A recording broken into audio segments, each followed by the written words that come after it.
생명과학 2. 생명과학의 역사와 발달 과정. 학습 목표는 지난 시간에 이어서 생명과학의 역사와 발달 과정을 설명할 수 있으면 됩니다. 지난 시간은 세포와 미생물에 대해서 살펴보았다면 오늘은 생물 분류, 진화론, 유전학의 발달 과정을 살펴보겠습니다. 자, 그 첫 번째로 생물 분류의 발달 과정을 살펴보겠습니다. 생물 분류는 사실 18세기 이전까지는 큰 발전은 없었고요. 그래도 18세기 이전에 누가 이 생물 분류의 연구를 시작했느냐라고 본다면 바로 아리스토텔레스가 동물을 온혈과 냉혈 동물로 구분하면서 시작되었습니다. 그 이후에는 사실 크게 발전은 없었고요. 18세기 이후에 린네에 의해서 생물 분류를 체계적으로 정리를 하는 시도가 생겼죠. 18세기에 들어서면서 생물의 종류, 수에 대한 지식이 증가함에 따라서 생물에 대해서 자료 수집도 많이 하고 그 다음 정리도 하고 이런 단계의 수준을 넘어서 생물을 체계적으로 분류하는 방법이 절실히 필요하게 되었습니다. 그래서 린네는 단계에 따른 분류 체계와 이름을 나타내는 방법으로 바로 이명법을 제안하기도 하였죠. 그렇게 이명법을 제안하고 스스로 18,000여 종의 생물을 분류하였습니다. 굉장히 많은 생물을 분류하였죠. 그리고 이제 체계화되고 정의된 분류법을 바탕으로 오늘날 국제적으로 통용되는 생물 분류 방법이 정립되었습니다. 그래서 분류 하면 누가 가장 먼저 떠올라야 되냐면 바로 린네, 이렇게 생각하시면 될 것 같고요. 현재는 진화론적인 관점에서 이런 분류 방법이 많이 적용이 되고 있습니다. 그 두 번째로 진화론을 살펴보겠습니다. 자, 진화라고 하는 것은 어디서부터 시작이 되었느냐? 바로 프랑스의 박물학자인 뷰퐁에서부터 시작이 되었습니다. 이 뷰퐁은 화성 연구를 통해서 처음으로 생물이 변할 수 있다는 생각을 하게 되었는데요.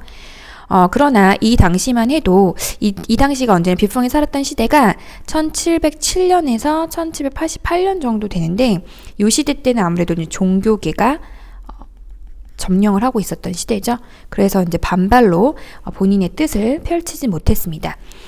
그 이후에 또 프랑스의 라마르크도 프랑스의 생물학자인데 프랑스의 생물학자인 이 라마르크 또한 진화론을 확립하는 데 또 큰 연구를 했죠. 여러분 라마르크 하면 떠오르는 게 바로 용불용설이죠. 용불, 사용하는 것은 계속 발전하고 사용하지 않는 건 퇴화된다. 그리고 후천적으로 얻어진 획득 형질이 자손에게 전달되고 그 전달된 것이 결국에 진화로 이어진다라고 하는 게 바로 라마르크의 용불용설이에요. 그래도 이 용불용설에 여러분 기린 있죠, 기린이 이렇게 있다면 나무에 있는 나뭇잎을 따서 먹어야 되잖아요. 근데 키가 목이 이제 짧거나 그런 키가 작거나 목이 짧은 기린은 나뭇잎을 못 먹어요. 그럼 먹으려면 어떻게 해야 되죠? 목을 쭉쭉쭉쭉 늘려야 되죠.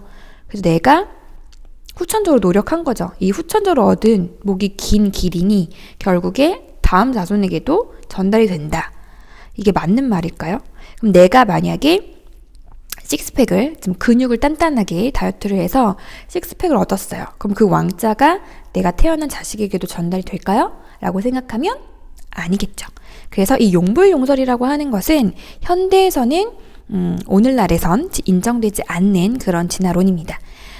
그 이후에 라마르크 이후에 이제 영국의, 물론 다윈도 영국 사람인데 영국의 경제학자인 멜서스가 어떤 연구를 했냐면 식량에 비해 인구가 많이 증가하게 되면 사람들이 당연히 식량을 얻기 위해서 서로 경쟁을 하겠죠.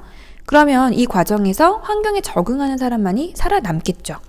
이와 같은 원리가 바로 뭐죠? 자연 선택이겠죠. 그래서 결국에 이것이 다윈이 생물의 진화를 자연 선택으로 설명하는 기초를 제공한 사람이 사실 영국의 경제학자인 멜서스였습니다. 그 이후에 또 영국 사람이에요. 생물학자인 이번엔 윌리스. 이 윌리스라고 하는 사람이 말레이시아를 탐험을 했어요.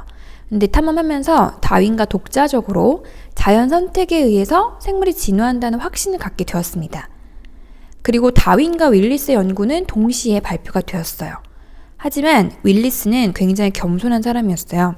다윈이 이렇게 좀 연구가 훨씬 더 심도적이고 더 낫다라고 생각을 해서 결국에 우리가 뭐 진화론 하면은 윌리스보다는 다윈을 더 생각을 하겠죠. 그래서 그런 겸손함을 보였던 과학자 중에 하나고요. 그 다음에 여러분 다 알다시피 바로 진화하면 떠오르는 정말 중요한 인물인 영국의 생물학자 다윈입니다. 이 다윈은 사실은 그 의대생이라고 했죠. 의대생이었는데 어느 순간 자기가 의사랑 안 맞는다라고 생각을 하고 비글호라고 하는 탐사선을 타게 되었어요. 탐사를 하면서 굉장히 많은 동식물 표본 그리고 화석을 수집하고요. 그 다음에 이제 이 비글호를 타고 어디로 갔냐? 바로 여러분 되게 유명한 갈라파고스 군도를 갔죠.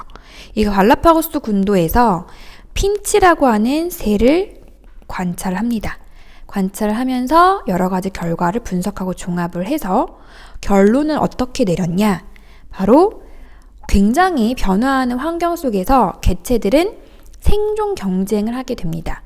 그 결과 유리한 형질을 가진 개체만 살아남고 자손을 남겠죠. 그리고 이러한 과정이 오랜 시간 계속되면 생물의 진화가 일어난다라고 하는 자연 선택설을 주장하게 됩니다. 그래서 이 핀치새가 갈라파고스 군도는 말 그대로 군이죠. 이렇게 섬이 떨어져 있어요. 섬이 떨어져 있고 있는 바다죠. 바다니까 서로 왕래를 많이 하진 못해요. 처음에는 이제 핀치새가 날아 들어왔겠죠. 날아 들어와서 각자의 이 섬에서 살게 됩니다. 그러다가 여기 각자의 섬은 환경이 다르단 말이죠. 환경이 어떻게 다르냐? 먹이가 달라요. 어떤 먹이는 곤충을 먹이로 하는, 그 다음에 어떤 데는 나무의 즙을 먹어야 되는, 어떤 데는 곤충을 먹는데 나무 안에 들어있는 곤충을 먹어야 되고, 어떤 데는 열매를 주 먹이로 해야 하는 그런 곳인 거죠. 이 먹이라고 하는 환경에 따라서 핀치새의 부리가 달라졌다는 거예요.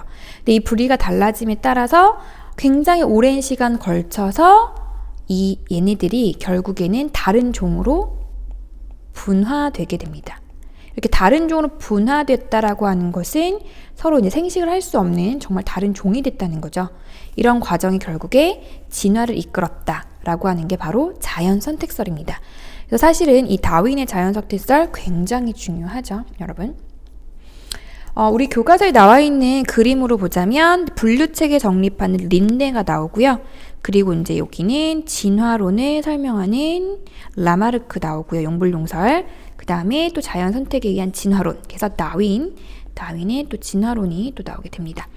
그래서 이렇게 보면은 왠지 진화는 다 영국 쪽에서 발전을 한 것 같네요. 영국의 경제학자, 생물학자가 다 공헌을 했어요. 그 다음에 생물 분류, 이렇게 해서 분류는 이제 제일 유명한 린네 하나만 나왔고 라마르크와 다윈 정도만 여러분들이 또 정리를 해서 기억을 하시면 되겠습니다. 자, 이번에는 바로 이제 분류랑 진화론을 했다면 세 번째 카테고리인 유전학, 그 다음에 네 번째 카테고리인 분자생물학 이렇게 볼 거예요. 그래서 사실 여기 분량이 좀 많습니다. 그리고 지금 현재 굉장히 많이 발전하고 있는 분야 중에 하나 유전학과 분자생물학이죠. 많은 과학자와 그리고 많은 생명공학 기술들도 등장을 하게 돼요. 그래서 이번 시간에는 유전학까지 하나 끊고요. 그 다음에 바로 이어서 또 분자생물학 부분을 촬영한 영상을 여러분들에게 올릴 겁니다. 그래서 바로 이어서 봐주셔야 돼요. 이 차시는 한 차시입니다. 자, 일단 유전학의 발전에 대해서 여러분 간단하게 볼게요. 이거 이제 유전학하고 이거는 비딜과 테이텀의 분자생물학 부분인데요. 요건 어차피 뒤에 나오기 때문에 넘어갈게요. 유전학의 발달 과정에 대해서 먼저 살펴보도록 하겠습니다. 자, 유전학은 첫 번째 번호를 붙여주면 더 좋을 것 같아요. 자, 혼합설과 입자설이라는 이제 유전에 대한 어떤 개념이 나오는데 이건 뭐냐? 일단 기본적으로 유전이 뭡니까? 유전은 어버이의 형질이 자손에게 전달되는 현상을 우리가 유전 현상이라고 합니다. 이건 생원 시간에 배웠죠. 그럼 이 유전이라고 하는 것은 결국에 엄마 아빠한테 있던 것이 자손에게 전달되는 거예요. 근데 옛날에는 어떻게 생각을 했냐? 1800년대에서는 부모의 형질이 섞여 있다라고 생각했어요. 부모가 부모가 이렇게 있으면 여기 있던 형질, 여기 있던 형질이 믹스된 거예요. 믹스돼 가지고 자손을 만든다고 생각한 게 바로 혼합설이에요. 믹스니까 혼합설. 그런데 이 혼합설은 사실 인정이 받긴 받았어요. 그리고 나서 이제 이후에 부모의 유전이 가능한 어떤 입자가 있을 것이다. 이 입자들이 자손을 만들 것이다. 자손이 전달돼서 자손을 만드는 것이다. 이것이 바로 입자설이에요. 그래서 이제 혼합설과 입자설 점점 이제 발전이 된 거죠. 이런 입자라는 개념까지는 왔어요. 1800년대까지. 그리고 이제 멘델이 1865년에 완두의 교배 실험 결과를 정리하고 분석해서 분리법칙과 독립법칙을 발표를 했죠. 하지만 그 당시에는 인정을 받지 못했어요. 인정받지 못했지만 그 이후에 또 과학자들이 열심히 연구를 했죠. 근데 멘델의 그 연구 결과가 관찰과 경험에서 나온 것이기 때문에 인정을 받지 못했던 거예요. 이론화될 수 없다라고 생각을 한 거예요. 근데 그 이후에 사실 1900년대에 더프리스라는 과학자와 그 다음에 코렌스, 사실 여러분 별로 들어보진 못했던 과학자들 거예요. 체르마크 정도는 들어봤나요? 체르마크, 이렇게 3명의 과학자에 의해서 사실 멘델의 법칙이 다시 수면 위로 올라왔습니다.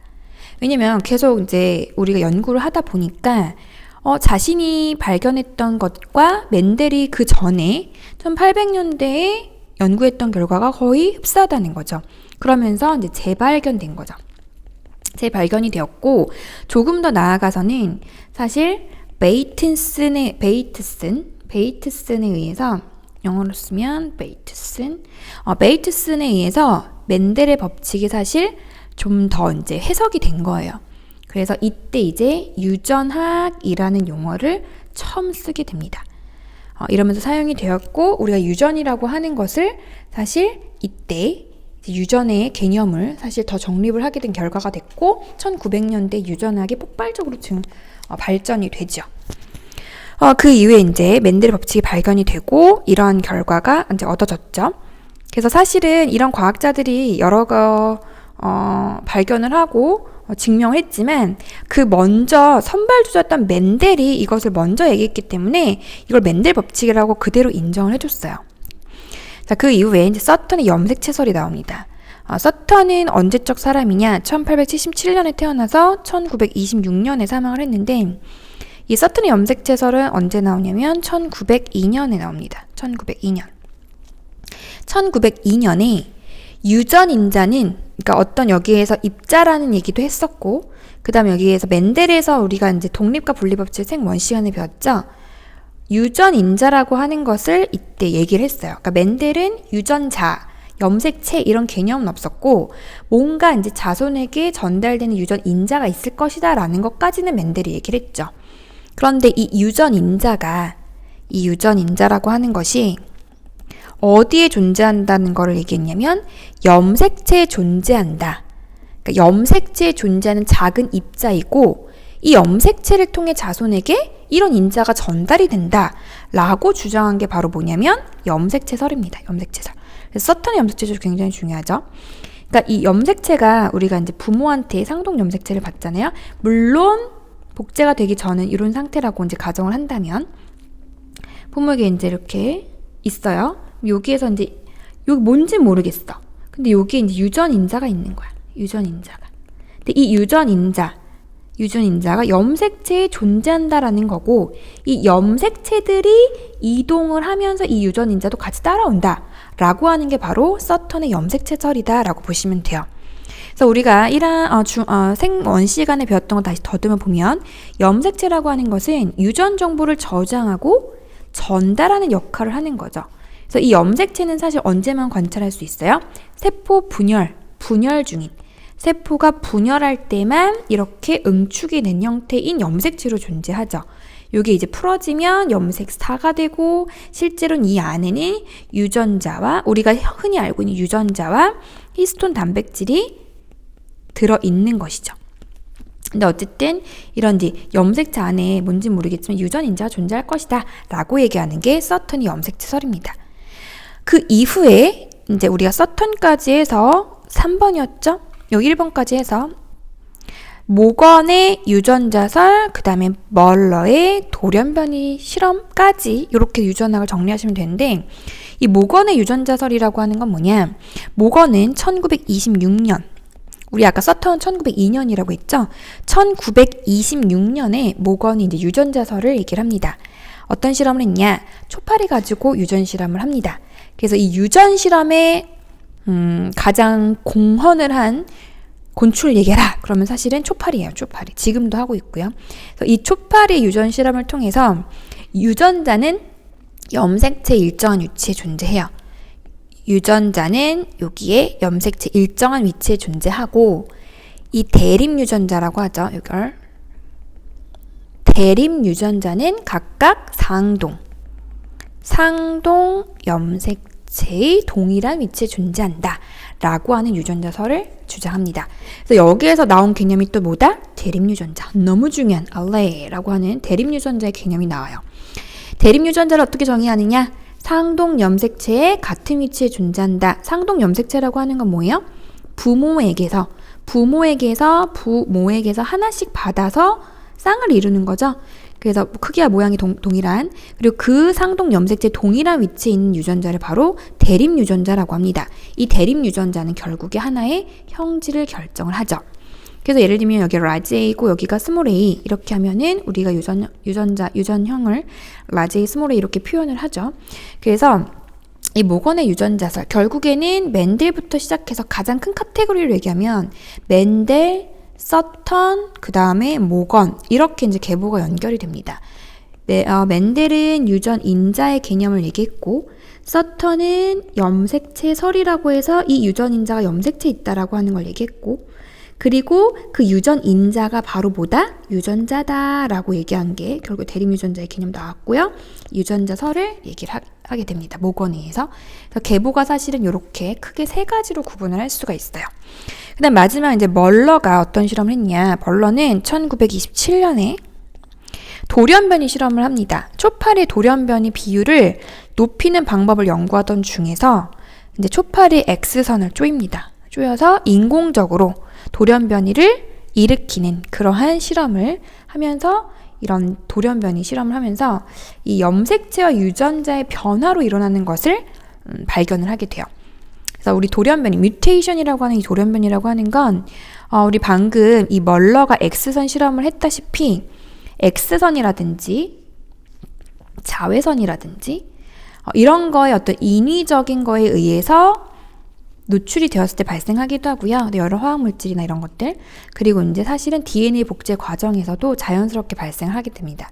그래서 원인은 사실 우리가 사실 1, 2번 같은 경우에 DNA 복제 과정이나 자외선은 항상 늘 노출이 되는 거고요. 방사선도 사실 계속 노출이 됩니다. X선, 방사선, 여러 가지 화학물질 늘 노출이 되기 때문에 우리 몸에 DNA 같은 경우는 굉장히 많이 뮤테이션, 돌연변이가 일어나요. 그래서 돌연변이 정상 초파리 같은 경우는 이렇게 생겼다면 굽은 날개 형태의 초파리도 있고요. 그다음 원래 여기 눈이 빨간색 눈이 그 정상 초파리예요. 이게 이제 와일드 타입이라고 해서 야생형이라고 합니다. 이 야생형 와일드 타입은 빨간색인데 여기 이제 우리가 돌연변이를 일으키면 흰색 초파리도 얻을 수도 있어요. 굽은 형태도 얻을 수도 있고 뭐 다양한 형태도 우리가 얻을 수가 있게 되죠. 그래서 유전학의 기본 개념, 교과서에 나와 있는 그림으로 얘기하자면 멘델부터 시작이 됐고요. 그 다음에 사실 여기 서턴도 한번 넣어주면 더 좋겠죠. 서턴 염색체설, 그 다음 모건의 유전자설, 그 다음에 이제 여기까지 끊고 인공돌연변이 성공한 바로 멀러, 그리고 이제 다윈은 이제 진화론까지 이렇게 이어지면 되는데, 여기 보면은 좀 교과서에 있는 그림 자체가 유전학, 그 다음에 여기 진화론 같이 좀 연결이 되어 있어요. 그래서 우리가 선생님이 앞에서 번호를 써줬죠? 1번부터 5번까지. 유전학의 발달은 1번부터 5번까지 순서대로 쫙 정리를 해주시면 좋을 것 같아요. 그래서 요거 유전학 발달 너무 중요하니까 꼭 정리를 해주시고, 그 다음 영상에 이어서 분자생물학 발달 들어갑니다. 일단 여기까지만 영상 끊을게요. 영상이 제한이 있어서 여기까지 끊고 바로 이어서 수업도 들어주세요.